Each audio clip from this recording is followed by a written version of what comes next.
ಬಂದು ಕಷ್ಟಕ್ಕೇನಾರ ಎಮರ್ಜೆನ್ಸಿ ಬಾಣ್ ತೆರೆ ಇರ್ಬೋದು, ವಯೋವೃದ್ಧರೇ ಆಗಿರ್ಬೋದು, ಕೈಕಾಲು ಮುರ್ಕಂಡರೇ ಆಗಿರ್ಬೋದು, ವಿತ್ ಪಾಳ್ಯ, ನೆಲ್ಲಿಕಟ್ಟೆ, ಮಳಲಿ 3 ಹಳ್ಳಿಯಿಂದ ನಾವು ಆಂಬುಲೆನ್ಸ್ ಇಪ್ಪನ್ ಮಾಡಿದ 108ಗೆ ನೀವು ಭೀಮ್ ಸಮುದ್ರ ತರ್ರಿ, ಅಲ್ಲೇವರೆಗೂ ನಾವು ಬರೋಕ್ಕಾಗಲ್ಲ, ರೋಡ್ ಹಾಳಾಗಿದೆ, ನಾವು ಬಿದ್ದು ಸಾಯನ ಅಂತ ಕೇಳ್ತಾರೆ.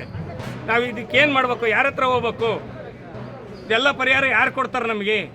ಜೀವಗಳು ಹೋದ್ರೆ ಏನು ಮಾಡ್ತಾರೆ? ಬೆಳೆ ನಷ್ಟ ಆದರೆ ಬೆಳೆ ಪರಿಹಾರ ಕೊಡ್ಬೋದು, ಜೀವ ಹೋದ್ರೆ ಯಾರು ಜವಾಬ್ದಾರಿ ಅದಕ್ಕೆ? ಸುಮಾರು 60ರಿಂದ 70 ಜನ ನಾವು ಅಡ್ಮಿಟ್ ಮಾಡಿದ್ವಿ 6 ತಿಂಗಳಿಂದ ಈಚೆಗೆ. ನಿಮ್ಮ ಹೆಸರು? ನಮ್ಮ ಹೆಸರು ಜಗದೀಶ್ ಅಂತ, ರೈತ ಸಂಘದ ಮುಖಂಡರು. ಎಚ್ಚೆತ್ಕೊಂಡು ಆಡಳಿತವನ್ನು ಸರಿ ಮಾಡ್ತಕ್ಕಂಥ ಕೆಲಸ ಮಾಡದೆ ಹೋದ್ರೆ ಜನನೇ ಇವತ್ತು ಬೀದಿಗಿಳಿಯುವಂಥ ಪರಿಸ್ಥಿತಿ ಬಂದಿದೆ. ನಾನು ಸಿದ್ದರಾಮಯ್ಯನವ್ರಿಗೆ, ಡಿ ಕೆ ಶಿವಕುಮಾರ್ ಅವ್ರಿಗೆ ಹೇಳಲಿಕ್ಕೆ ಬಯಸ್ತೇನೆ, ನಿಮ್ಮ ಕುರ್ಚಿ ಕಚ್ಚಾಟದಲ್ಲಿ 6.5 ಕೋಟಿ ಜನರು ಇವತ್ತು ಬಳಲ್ತಾ ಇದ್ದಾರೆ. ಆಡಳಿತದ ವ್ಯವಸ್ಥೆ ಸರಿ ಇಲ್ಲ, ಲಾ ಆ್ಯಂಡ್ ಆರ್ಡರ್ ಸರಿ ಇಲ್ಲ.